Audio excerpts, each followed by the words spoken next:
With the Detroit Lions win versus the Minnesota Vikings on Christmas Eve, Lions Nation solidified their first NFC North title since the creation of the North.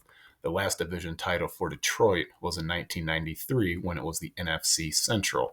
So, congratulations to the entire Lions organization, from general manager Brad Holmes to head coach Dan Campbell, Aaron Glenn, and Ben Johnson, the offensive and defensive coordinators, all of the players and the entire fan base. You guys have definitely earned this.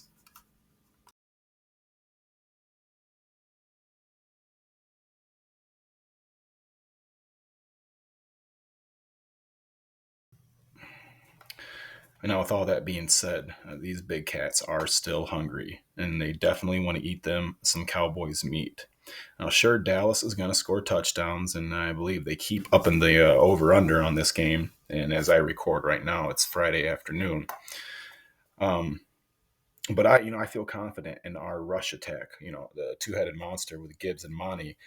How I see it, Dallas, they pressure the line. They pressure good with Lawrence and Parsons.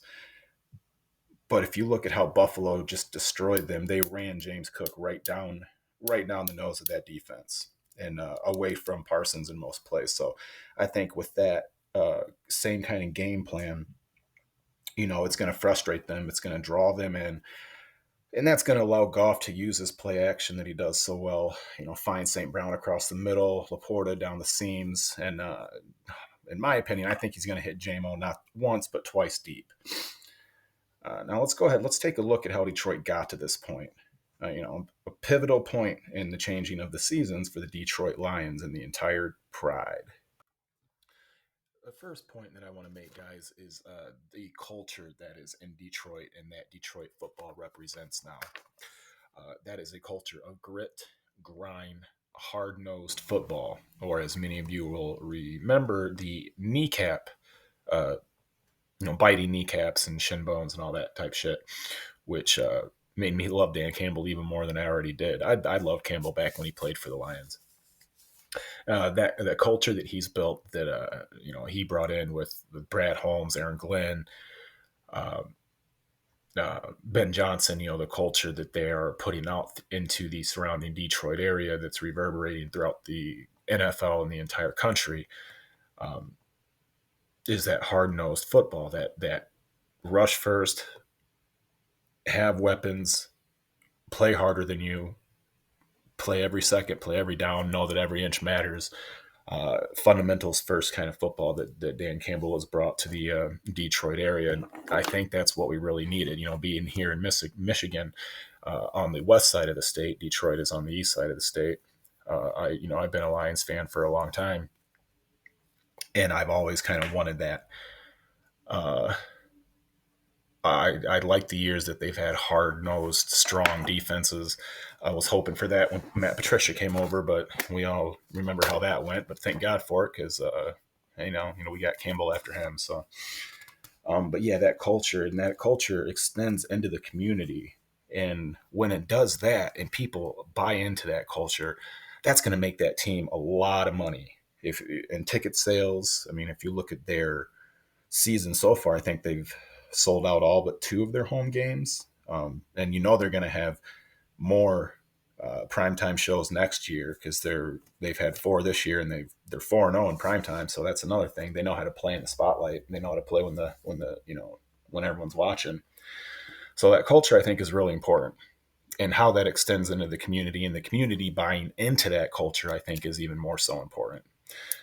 Now, the next point I want to talk about is the trade between when we let Matt Stafford go to the Rams for Jared Goff. I thought that was one of the best trades in the history of the NFL. Even in the first half of Goff's first year, when they were still making things click, he still showed me that he knows how to manage a game, manage the clock, control the pocket, control the huddle, lead the team.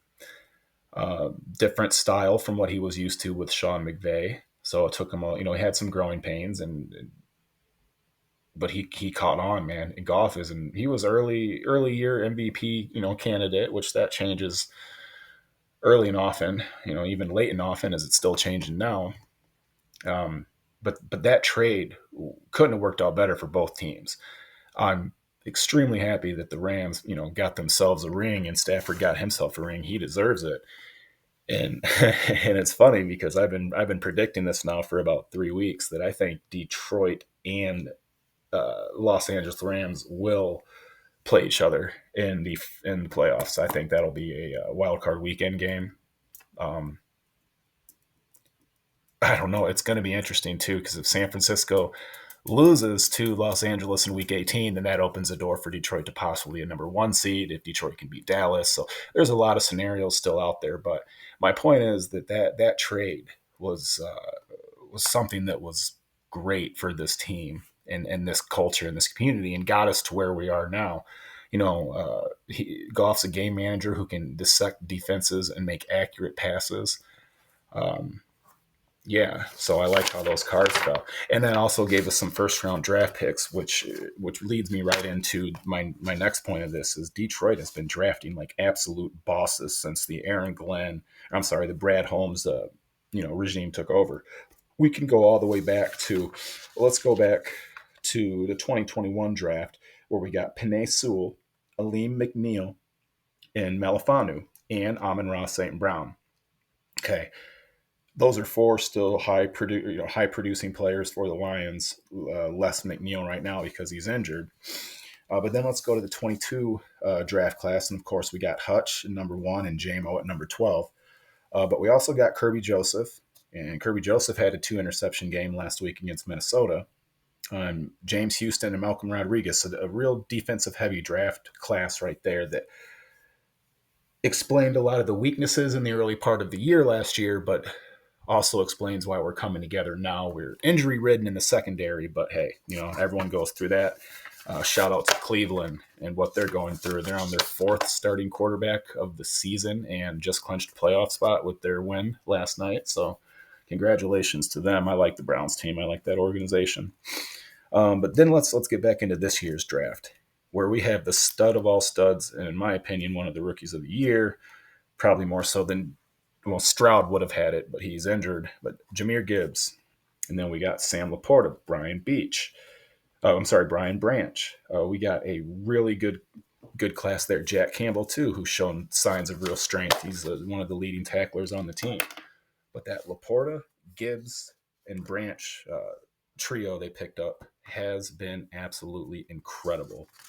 And I just think they keep drafting like bosses, then it is going to be a scary couple of years coming up here for the NFL draft. Or I'm sorry, the entire NFL.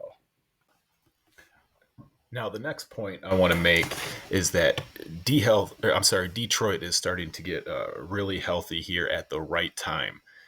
We are 11-4 right now. We still have Aleem McNeil out. I believe Jason Cabina is active for Saturday's game. James Houston and C.J. Gardner Johnson, or I'm sorry, Cam Sutton are out, I believe, this week still, but they are more than likely they're going to be back for round 1 of the playoffs. So that's going to really, really make the defense a lot more solid. That's going to give Hutch a lot more opportunities at that. He's being double and triple covered right now. So that's with McNeil back, that's going to open him up to get to get more pass rushes.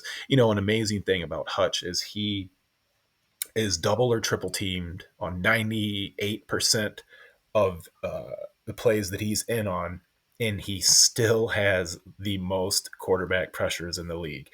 That is an incredible stat. People are dogging on Hutch because he's not getting the sacks and interceptions that he had last year. Look, guys, this is a growing year for him, and he is still dominant. So with McNeil back, that's Robin to his Batman. That's going to be scary. Getting Sutton back in that secondary is going to help out a lot. We're healthy at the right time, guys. Uh, it's damn impressive. It's damn impressive, and it's going to just it's going to really make us solid for a deep playoff push. And with that being said, that's going to lead into the predictions here. So let's get into the predictions that I have for the remainder of the year and the first round or two of the playoffs. All right, guys, now to close off this video, I just kind of want to give my predictions for this week against Dallas, next week against Minnesota, and then on to the playoffs. So for Saturday's game, for tomorrow's game against Dallas, I really think we can win. I really do. I think it's a statement game, most definitely a statement game. It'll be one of the best games of the season, in my opinion. Real high scoring and a real statement game for both teams. For Detroit, because they really want to put their foot down, um, on the throat of the NFC. They want to let it be known they're here to play. Dan Campbell wants to go in there, uh, shut up all the commentators and people on ESPN saying that you can't win in Dallas. Dallas doesn't lose in Dallas. They only lose on the road. That's why they're not a complete team. Look, I think Detroit is poised to expose their defense more so, or at least as much as Buffalo did a couple of weeks ago. So I think we can win that game. Um, on statement games, that's kind of what Detroit does. Spoiler games, if you will. Uh, this is a homecoming game for Dallas. They have been gone. They've lost the last two games on the road, so they're looking to come home to a win.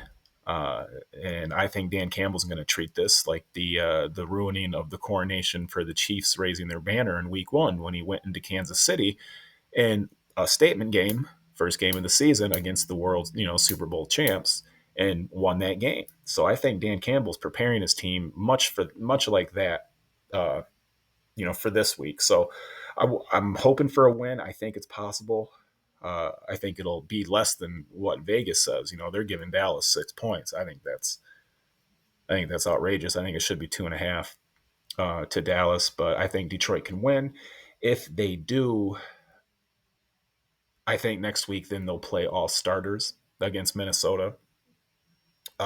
Especially coming off the IR, who will be healthy. They want to get some extra reps. Probably not play the whole game, but get some extra reps in pre-playoff push or pre-playoffs because they'll start the following week. So yeah, I think they will win that game against Minnesota at home if they play all their starters. So it all has to do, it all starts with this win. This win here, going down to Dallas and taking that one. If they get that win, I think they play their starters and win and beat Minnesota. I honestly think St. Louis is going to beat San Francisco in Week 18. That could open up the number one slot for the Detroit Lions and get that first round bye. If they lose tomorrow night against Dallas, I do not think they play all of their starters the entire game. I think they start them, but I think they rotate in second and third string guys a lot because they're solid. They'll be stuck at number 2 or 3.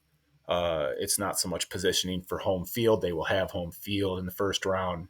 It's for that extra week rest. So look for them if they do win to play all starters versus Minnesota. If they lose against Dallas, not to play all starters. I do still think they walk away with a win. But let's say we go ahead to the playoffs. If we're in round 1, look, I've been saying it for weeks. I'll say it again. I think it'll be Detroit, St. Louis, or Detroit, Los Angeles Rams in the first round, and I think that game will be absolutely amazing. I do think Detroit will come away with that win. I think they're going to get their first win in a while, in the last however many years it's been since their last playoff win against Dallas. That was, but I think Detroit will walk away with a first round win. We could go to the NFC the NFC Championship game, and obviously that's going to go through San Francisco. So I don't think we're solid enough to go there and win. You never know. It is the NFL, but it's either way. Whatever happens, it's been a great year for the Detroit Lions. It's been a great year for the Detroit Lions fans, the entire state of Michigan. It's really setting us in there as an NFC favorite every year. I think we'll be contending for years to come. As long as we keep drafting well, playing the trade market well, and keeping our players healthy, keeping golf protected. So with all of that being said, guys, I want to thank you for listening here. This is BlakeChaos and signing off until next video.